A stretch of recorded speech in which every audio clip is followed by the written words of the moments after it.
오늘은 마태복음 강해 96번째 시간으로 어떤 마음으로 마지막을 살아갈 것인가 라고 하는 제목으로 말씀을 같이 나누겠습니다. 지난주 24장에서는 예수님께서 지구 종말에 대해서 주님이 재림할 즈음에 있을 징조들에 대해서 쭉 말씀해 주셨습니다. 그리고 마지막 부분에서 그러므로 너희는 깨어 있으라 하셨습니다. 그리고 오늘 이 25장 본문에서는 이 마지막 때에 주님 재림 때에 깨어 있는 것이 그럼 무엇인가에 대해서 비유로 말씀해 주십니다. 오늘 1절에 보니까 천국은, 지구 종말을 천국은이라고 말씀하고 있습니다. 이런 지구 종말의 사건은 불신자들에게서는 어떤 사건이라고요?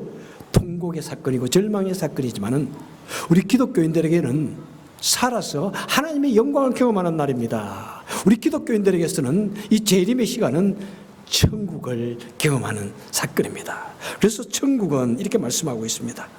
그 다음에 여기에 열 처녀들이 나오는데 열 처녀들은 기독교 교인이라고 불리는 사람들을 말씀하고 있습니다. 주일 되면은 그래도 교회에 나와서 예배 드리는 교인들을 말씀합니다. 그 다음에 신랑에 오시면 누구냐면은 예수님의 재림을 말씀합니다. 그래서 열 처녀가 등불을 들고 신랑을 맞이하는 모습은 우리 기독교인이라고 하는 사람들이 예수님의 재림 때 어떻게 하는가 하는 것을 보여주는 사건인 것입니다. 이 유대인의 결혼식은 주로 저녁에 이루어진다고 합니다. 그러면 신부의 친구들이 신랑이 어두운 길에 잘 올 수 있도록 등불을 켜서 그분이 올 때 마중하고 그 다음에 안으로 인도하는 그런 역할을 한다는 것입니다.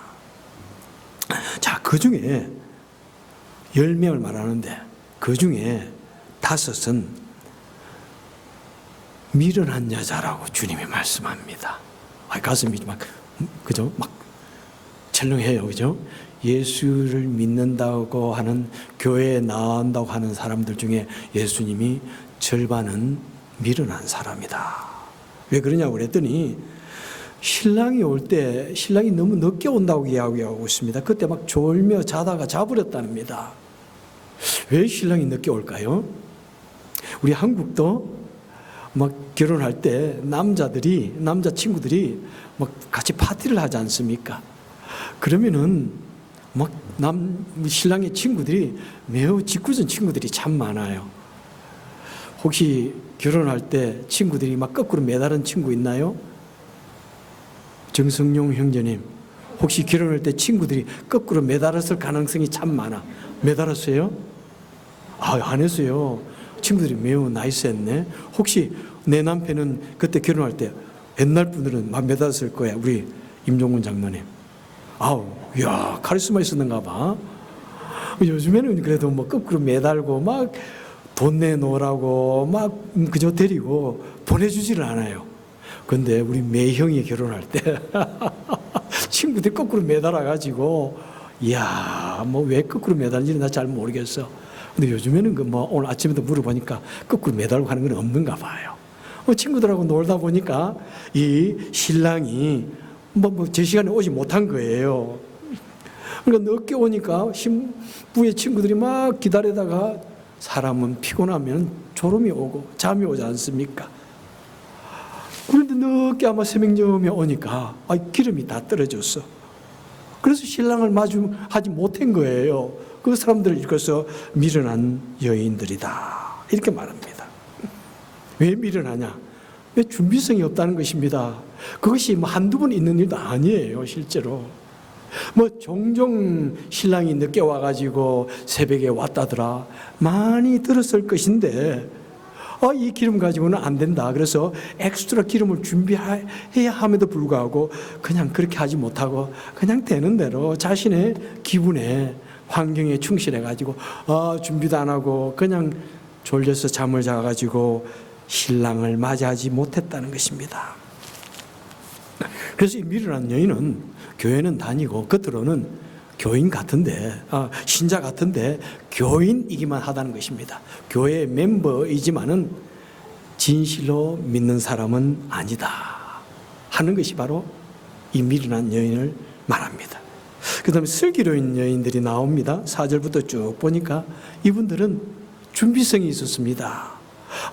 말을 종종 들으니까 그 신랑 친구들 안 보내줘가지고 그냥 새벽까지 와가지고 종종 등불이 꺼졌다는 이야기를 들었습니다.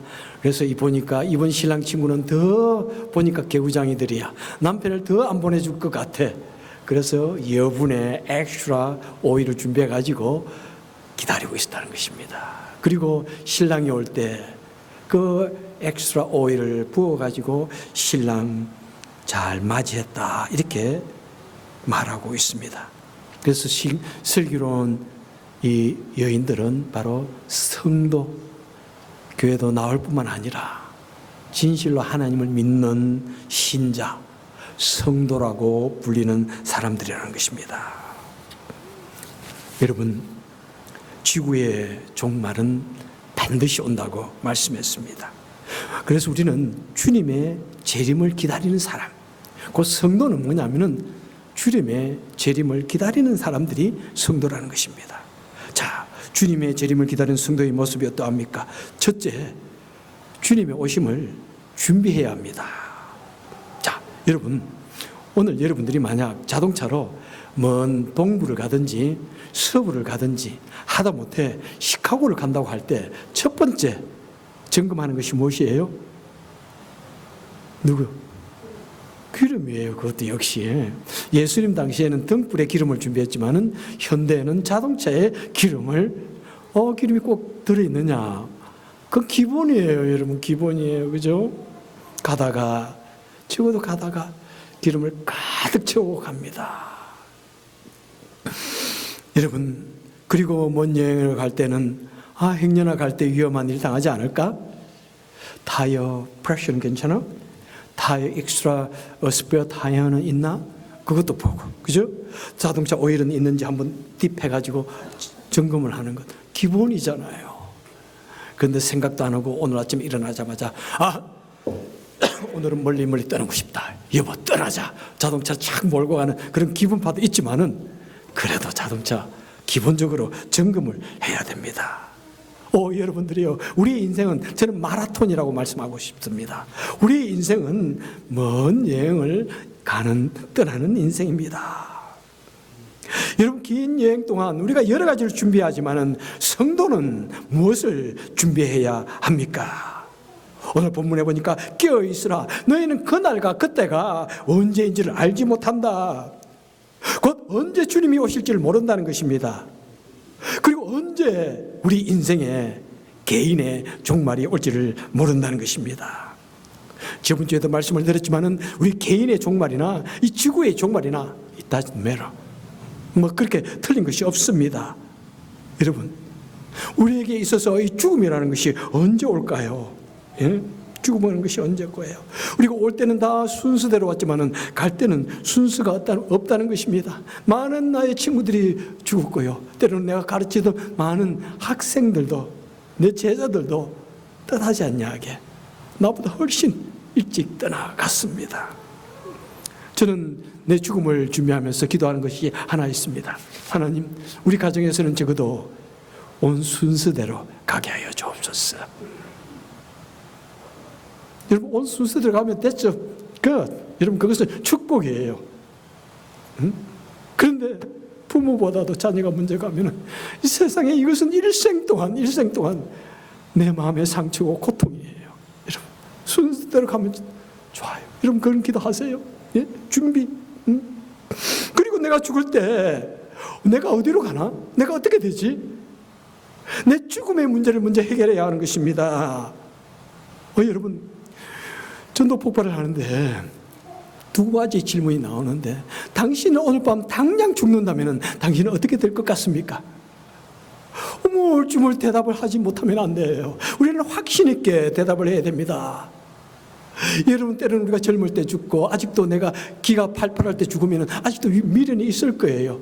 아직도 이루지 못한 일이 있고 자녀들 아직도 살아가는 사람들 끈끈할 때 그 아픔이 있겠지만은 그래도 내가 죽으면은 나는 하나님 품에 안길 거야. 나는 영원한 삶을 누리는 하나의 죽음이라는 것은 내 인생의 영원한 삶에 들어가는 관문이야. 그런 믿음의 확신이 있으면 때로는 죽음이 올지라도 때로는 약간은 서운하고 때로는 아쉽지만은 그래도 담대하게 주님 앞에 갈 수 있는 것입니다. 여러분, 우리의 인생, 긴 우리의 인생 동안에 해야 할 것이 무엇입니까? 가장 중요한 것, 가장 중요하게 우리가 준비하고 예배할 것이 무엇입니까? Are you saved? Do you believe Jesus Christ from your heart? 예수 그리스도를 믿느냐 안 믿느냐, 이것이 가장 중요한 것입니다. 여러분의 마음으로부터 Jesus Christ, 예수가 꼭 그리스도다, 이 사실을 분명히 믿는다면은 나는 부족해도 우리가 죽을 때 우리는 주님의 품에 안길 수가 있는 것입니다. 담대하게 죽음을 직시하며 갈 수가 있는 것입니다. 그래서 우리 장례식의 그 찬양처럼 나는 뭐가 틀리는데, 나는 부족하여도 영접하실 것이니, 장례 노래는 잘 안 부르니까 나는 부족하여도 주님은 나를 영접하실 것이다. 여러분, 이것만은 이제 오늘 다른 거 다 좋아요. 안 들어도 돼요. 이것만은 내 마음속에 꼭 모시길 바랍니다. 예? 나는 부족해요. 아무리 우리가 깨어서 기다린다고 할지라도 부족해요. 그런데 부족하지만 내가 주님을 믿는 믿음이 있으면 주님은 반드시 나를 영접해 주십니다. 자, 그러면 오늘 본문에 보니까 항상 깨어 있으라 그러는데, 여러분, 깨어 있는 것이 가능한가요? 잠이 안 오고 깨어 있는 것은 뭐라고 그래요? 불면증이라고. 누구의 똑똑해요? 제가 커피를 사겠습니다. 불면증 환자예요. 여러분, 정말 불면증, 정말 모든 병 중에 가장 무서운 병 중에 하나가 불면증이에요. 요즘에는 특별히 왜 그렇게 불면증 환자가 많은지. 그런데 주님께서는 깨어있으라 말합니다. 그것은 우리 육신의 불면증 환자가 되라는 것이 아니라, 우리는 잠을 자더라도 우리 영혼은 항상 깨어서 주님을 바라보라는 것입니다. 주님께 초점을 맞추라는 것입니다. 히브리서 12장에 보니까 모든 무거운 것과 얽매이기 쉬운 죄를 벗어버리고 믿음의 주에 온전케 하신 예수 그리스도를 바라보라. 이것이 우리의 성도의 삶입니다. 우리가 이 땅에 살아갈 때 우리는 여러 가지 복잡한 일들이 많습니다. 심지어는 죄악에도 우리는 그대로 노출되고요, 무거운 일에 우리는 얽매여서 살아가고 있습니다. 얼마나 우리는 이 세상에 얽매여 있나요? 그런데 항상 복잡다단하고 얽매여 있는 삶을 산다 하다가 할지라도 우리는 하늘을 바라보며 우리 주 예수 그리스도에 우리의 모든 정신을, 우리 영혼을 포커스하는, 그것이 성도가 이 세상에 사는 방법이라는 것입니다. 여러분, 라디오 이렇게 내가 원하는 주파수를 맞추려고 그러면 얼마나 많은지 몰라요. 여러분, 이 지역 사회 속에서 여러분이 가장 잘 듣는 라디오 주파수가 무엇이에요?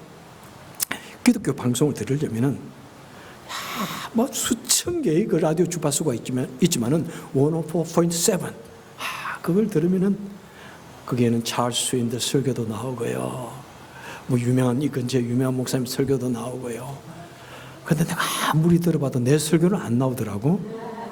기분 좀 그렇지만은 여러분, 그 주파수에 꽉 맞추어야 우리는 그 방송을 들을 수 있습니다. 마찬가지입니다, 여러분들이요. 이 세상에 수많은 잡음들이, 복잡한 일들이 들리지만은 우리는 주님의 음성에 딱 주파수를 맞추어가지고 어떤 일이 있어도 주님 이러면서 살아가는 것이 우리 성도가 이 세상에서 내가 오직 유일하게 하나를 준비해야 된다면 그것을 준비하는 것이 우리 성도가 해야 할 것입니다. 내가 막 주님께 관심을 가지고 주님의 음성에 귀를 기울이면 아무리 이 세상이 복잡하더라도 그 소리를 듣게 되는 것입니다. 우리 사진 하나 한번 볼까요? 이 사진 한번 보십시오. 여기 어딜까요? 네, 뉴욕의 지하철이에요. 지하철이 들어오고 있는데 보통 어떻게 해요? 지하철 문 앞에 막 달려가 서잖아요. 그런데 뒤에 다 붙어 있어. 왜 그래요? 뉴욕 지하철에서는 지금 몇 번이나 그런 일이 있었잖아요. 앞에 가만히 서 있으면은 누군가가 나쁜 사람이 뒤에 와가지고 확 밀어버리는 것이 몇 번 있습니다. 몇 번 죽었어요. 그래서 다들 등을 뒤에 대고 있는 것입니다. 여러분, 이것은 이 사람들이 깨어 있는 거예요. 그죠? 2024년도에 어떤 한 동양인 여자가 지하철을 타기 위해서 기다리고 있었습니다. 그런데 뭔가가 갑자기 쎄한 느낌이 드는 거예요. 불길한 마음이 들어요. 뭔가 남자가 뒤에 왔다 갔다 하는 것을 느낀 것 같아요. 그래서 이 여자분이 싹 몸을 피해가지고 안전한 곳으로 가서 섰습니다. 그런데 그 앞에 있는 여자분을 그 남자가 지하철이 들어오는데 꽉 밀어가지고 현장에서 돌아가셨어요. 여러분, 이 여자분, 제가 만약 기자라면은 저는 그 여자분에 대해서 또 다른 뉴스가 나올까 싶어가지고 제가 몇 번 검색을 했는데, 기자가 그런 사람이 가가지고 정말 당신은 어떻게 그런 마음을 가졌느냐, 좀 이렇게 뉴스를 실어야 되는데 그것으로 끝났어. 여러분, 계속해서 그 대도시에서는 이런 지하철 사고가 있습니다.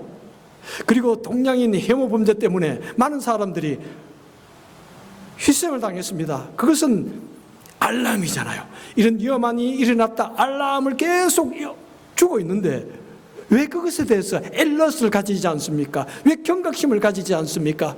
나도 자칫 잘못 희생자가 될 수 있겠다, 그런 엘러스를 가지면 내가 깨어서 귀를 열고 깨어서 조심해야죠. 위험한 것을 당하지 않도록 조심해야죠. 그런데 만약 이 여인이 스마트폰 켜가지고 정신을 빼고 그것을 보고 있었다면 여러분 어떻게 됐을까요?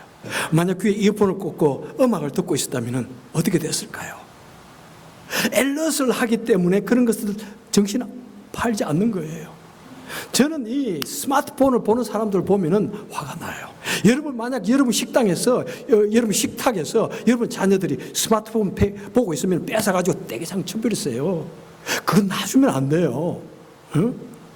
밥 먹을 때 같이 대화하고, 그렇게 그것이 버릇이 되어야지. 가장 스마트폰 버릇을 놔두면요, 그 인생이 안 돼요, 여러분. 다른 것에 아무 인간관계에 도움이 되는 게 아니에요. 그냥 집에 가서 밥 먹고 나서 잠시 뉴스 보면 되지. 지난번에 우리 교육자 수련을 갔는데도 하여튼 목사도 남 이야기하고 있는데 계속 보고 있어. 내가 그냥 내 아들 갖다 쓰면은 스마트폰 뺏어가지고 떼장 쳐버렸을 거야, 내가. 나보다 나이가 많은 목사니까 내가 계속 째려만 봤는데도 결국에는 내가 째려본다는, 그것도 엘럿을 못하는 거예요. 부부지간에도 항상 귀를 열고 있어야 됩니다. 서로가 남편이 무엇이라고 말하는지, 아내가 무엇이라고 말하는지, 우리 자녀가 무엇이라고 말하는지. 때로는 자녀들이 어려움을 당해가지고 막 치명적인 일이 일어남에도 몰랐다는 것이 말이 됩니까, 여러분? 우리가 머리를 반짝 눈을 떠서 상대방의 말에 귀를 기울이고 상대방의 아픔에, 상처에, 고민에 이렇게 초점을 맞추고 있으면 딱 얼굴을 보면 알잖아요. 그런데 온갖 종류의 사인을 보내도 모르는 거예요. 왜? 다른 곳에 정신이 팔려 있으니까.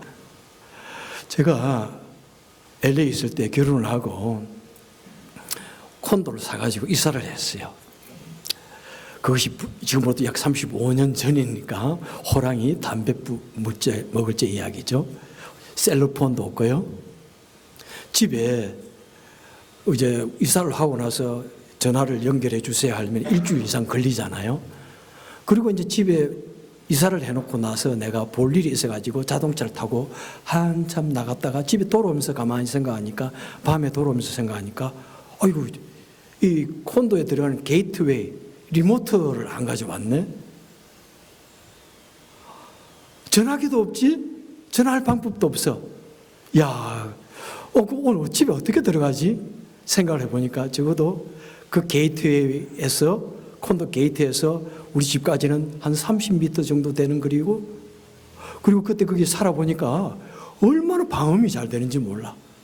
옆집에서 막 크게 미국 사람들은 크게 음악을 틀어놓고 파티를 하잖아요. 문을 열면 귀가 터질 것 같은데 문 닫으면 하나도 안 들려. 그런 집이었어. 그런데 이제 내가 가가지고 뭐 그것까지는 처음에 몰랐지만은 어쨌든 어떡하지? 그래서 이제 집 앞에 문을 그 게이트 앞에 문을 세워놓고 어떡하지? 뚜루뚜루하다 내가 얼마나 소리를 쳐야 우리 그레이스가 소리를 듣고 나올까 걱정하는 거예요. 그래서 처음부터 소리는 칠 수 없고 소리치다 잘못하면 또 옆에서 미국 분들은 얼마나 싫어해요. 그래서 그냥 자기야 뭐 이 정도 소리밖에 안 질렀어요. 크게 소리도 안 질렀어요. 그 다음에 이제 안 들으면 또 소리를 높이려고 하는데 저쪽에서 까만 사람이 어둠 속에서 뭔가 착착착 구부러오는데 우리 아내예요. 내가 너무 놀란 거예요. 여러분 아무리 누가 소리를 지른다고 할지라도 내가 설거지를 한다든지 TV 켜놓고 있으면 밖에 소리 안 들리잖아요. 크게 말하지도 않는데 이게 나오는 거에서 내가 너무 기특해가지고 여보 어떻게 된 거야? 그랬더니 내가 오늘 당신이 리모트 안 가져가가지고 내가 귀를 열고 있었지. 내가 그 말 듣고 우리 아내를 15% 더 사랑하고 더 존중하기로 마음을 먹었어요. 쉬운 일 아니잖아요. 귀를 여니까 멀리서 소리도 들려요. 이전에도 제가 여러분 옆에 이야기를 나눈 적이 있지만은 저희 아버님이 국민학교 교장 선생님이라서 우리 사택이 국민학교에 이렇게 가까이 있었어요. 그래도 운동장까지는 100m 정도 되는 거리인데 제가 어릴 때 국민학교 때 어릴 때 철봉에 매달려 있는데 고등학교 형들이 막 축구를 하다가 내 곁에 온 거예요. 그런데 내 있는 데서 막 공을 뺏으려고 하다가 못 뺏었는가 봐. 거꾸로 매달려 있는 나를 향해서 그냥 발길질을 하는 거예요. 그래서 놀라가지고 확 울고 있는데 눈물 흘리며 울고 있는데 눈을 뜨니까 보니까 언제 우리 어머니가 앞에 와 있어. 세상에 나는 그건 지금도 신비야. 그 많은 아이들이 또 운동장에서 놀고 있는데 어떻게 내가 오늘 목소리를 듣고 와가지고 그 고등학생을 그냥 야단을 치시는 모습. 여러분 우리가 사랑하는 아들에게 초점을 맞추고 있으면은 사랑하는 사람들이 귀에 초점을 맞추고 있으면은 그 주님의 음성을 들을 수 있는 것입니다. 그와 마찬가지로 여러분 내 사랑하는 사람에게 초점을 맞췄을 때 주님의 음성이 귀를 기울였을 때 들릴 수 있듯이 우리는 이 세상을 살아갈 때 언제나 초점을 맞춰야 됩니다. 자, 깨어있으라는 말은 무엇입니까? 세 번째로 깨어있으라는 말은 항상 기도하고 말씀을 읽고 성령님과 동행하며 살라는 것입니다. 누가복음 22장 31절에서 시몬아 깨어 기도하라. 사탄이 너희를 밀가부릇 하겠다고 요구하였다. 여러분 깨어있다는 건요 기도하여 삶을 일상화하는 것입니다. 항상 기도하는 것, 그리고 하나님의 뜻이 무엇인지를 묻는 것, 깨어있는 모습입니다. 시편 119편에서 이렇게 말씀합니다. 주의 말씀은 내 발의 등불이요 내 길의 빛이니이다. 하나님의 말씀을 읽고 묵상하고 되새김질하고 그러면은 이것이 깨어있는 거예요. 요한복음 16장 13절에서 이렇게 말씀합니다. 성령이 오시면 그가 너희를 진리 가운데로 인도하시리니 그가 장래일을 너희에게 알리시리라. 여러분 성령의 감동 속에 살게 되면은 장래일을 알려주신다고 말씀하고 있습니다. 우리가 기도와 성경 말씀으로 그것을 통해서 성령님과 교제를 하시는 것이 곧 깨어있는 것이라는 것입니다. 그리고 네 번째로 깨어있으라는 말은 무엇입니까? 주님의 사랑을 실천하며 주님의 일을 더 잘하라는 말씀입니다. 고린도전서 15장 58절에 보면요, 형제들아 균실하며 흔들리지 말고 항상 주의 일에 더욱 힘쓰는 자들이더라. 지금 주님의 오심에 대해서 쭉 말씀하면서 아무리 예수님이 재림한다고 그렇게 세상 사람들이 떠들어도 그 때문에 마음 흔들리지 말고 너희들은 그냥 하나님 일을 하는 일에 더욱 힘써라, 이렇게 말씀하고 있습니다. 여러분 이단들은 깨어있으라 그러면 어떻게 합니까? 다 버리고 집 팔고 다 버리고 직업도 그만두고 산속에 들어가고 광야에 들어가서 기도하자. 그렇게 말하지만은 우리 개혁주의 교회는 아닙니다. 우리 개혁주의 교회는 산에 들어가서 그 다음에 광야에서 기도하는 것보다 평일날 기도하고 말씀을 연구하지만은 오늘도 우리는 일하는 거예요. 오늘도 우리에게 주어진 일을 위해서 우리는 성실하게 일하는 것이고, 무엇보다도 하나님께서 우리에게 주신 사명, 사람들을 사랑하고 그 다음에 영혼을 구원하고 우리 주일에 향해 베풀고 하나님이 해야 할 그 일에 우리가 동력자가 되어져서 주의 일을 같이 하는 것이 바로 말세지마를 살아가고 있는 우리 성도의 모습이라는 것입니다. 사진 또 하나 보겠습니다. 자, 여기에 혹시 여러분 이 글자가 보입니까? 비석에 있는 글자라서 잘 읽기 힘든데 점원입니다. 저도 점원을 좀 아는데 읽기는 불편하네요. 힘들어요. 내용이 뭐냐면은, 비록 내일 세계가 산산조각 나더라도 나는 한 그루의 사과나무를 심겼다. 전에 말씀했는데 누가 한 말입니까? 오직 우리 한국 분들만 이 말이 스피노자가 한 말이라고 착각하고 있답니다. 다른 외국 사람들은 이 말이 스피노자가 했다고 아무도 안 믿는데, 아마 1960년대 어떤 사람이 그 말을 잘못하는 바람에 그냥 다 따라하게 됐다고 합니다. 자, 스피노자가 이 말을 했다면 스피노자는 불신자예요. 범신론자예요. 이분은 뭐 종말 같은 건 없다, 그냥 잘 살자, 이렇게 말하는 것이 스피노자고, 그런데 문제는 스피노자보다 130년 먼저 이 말을 실제로 했어요. 자, 그 다음 거 누가 이 말을 했나요? 누구예요? 글자? 마틴 루터예요. 우리 종교개혁자 마틴 루터가 스피노자보다 140년 전의 사람인데 이분이 그 말을 한 거예요. 그런데 그 뜻이 완전히 예수를 믿는 사람이 하는 말과 예수를 믿지 않는 사람이 하는 말은 다른 거예요. 예수를 믿는 사람이 하는 말은 뭐예요? 여러분, 내일 주의 종말이 온다고 할지라도, 내일 우리 주님이 재림한다고 할지라도 그런 것에 너무 마음 흔들리지 마세요. 그냥 묵묵하게 우리는 기도하고 그 다음에 오늘 성실하게 살아가세요. 집 팔고 그냥 직업 다 때려치고 산에 들어가고 광야에 가서 기도하는 것, 그런 거 하지 말고 그냥 오늘도 그냥 밥 먹고 일하고 성실하고 그 다음에 주님의 일을 합시다. 무엇보다 영혼 구원하고요, 주님의 사랑을 실천한 사람이 됩시다 하는 그 메시지인 것입니다. 여러분, 말세의 순간에는 무엇입니까? 베드로전서 5장 8절에 보니까 근신하라, 깨어라, 너희 대적 마귀가 우는 사자같이 두루다니며 삼킬 자를 찾나니. 여러분, 이 현 시대는 어느 시대보다도 악한 마귀가 우는 사자같이 삼킬 자를 찾아다닙니다. 깨어 있어야 합니다. 깨어서 기도하고 말씀을 읽고 그 다음에 우리는 주님께 초점을 맞추고, 그리고 우리는 성실하게 우리의 삶을 살아가고 하나님께서 우리에게 맡겨주신 사명을 감당하는 것이 깨어있는 성도의 모습입니다. 누가 미련한 여인일까요? 이런 말 하면 가슴이 철렁 앉아 솔직히 저도. 행여 나는 금만 번지르한 등잔만 가지고 있고 그 등잔 속에는 텅 비어있는, 속빈 강정처럼 텅 비어있는, 내 마음속에는 믿음도 없고 열정도 없고 하나님만 소망도 없고 예배하는 마음도 없는 텅 비어있는 그런 사람은 아닌가?